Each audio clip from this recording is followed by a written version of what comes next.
MD तस्करी में फरार आरोपी को 5 बावली पुलिस ने तकनीकी माध्यम से जांच कर कुही पुलिस थाना अंतर्गत चापा से गिरफ्तार किया है। ज्ञात हो कि क्राइम ब्रांच एनडीपीएस दस्ते ने छापा मारकर एमडी की तस्करी कर रहे 2 आरोपियों को अजनी रेलवे स्टेशन से गिरफ्तार किया था। इनमें से 4 आरोपी फरार हो गए थे। फरार आरोपियों की तलाश अजनी पुलिस कर रही थी।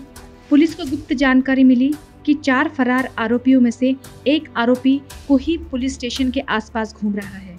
पुलिस ने तकनीकी माध्यम से जांच कर आरोपी शुभम खापेकर को धर दबोचा और आगे की कार्यवाही के लिए अजनी पुलिस को सौंप दिया।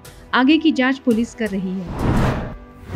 एनडीपीएस पथक नागपूर शहर यांना अशी माहिती मिळाली की अजनी पोलीस स्टेशनच्या हद्दीमध्ये काही इसम हे एमडी ड्रग जे आहे त्याचा व्यवहार आणि विक्री खरेदी करण्यासाठी एका ठिकाणी जमणार आहेत। त्यावरून एनडीपीएस पथकाने त्या ठिकाणी जाऊन छापा मारला असता 241 ग्राम एमडी ज्याची किंमत जवळपास 24 लाख रुपये आहे आणि इतर त्यांच्याकडे बरेच तलवार वगैरे धारदार शस्त्र वगैरे मिळून आल्याने त्या ठिकाणी त्यांच्यावर कारवाई करण्यात आली। त्या गुन्ह्यामध्ये पुढील तपासकामी आम्ही त्याला त्यांच्या ताब्यात देत आहोत।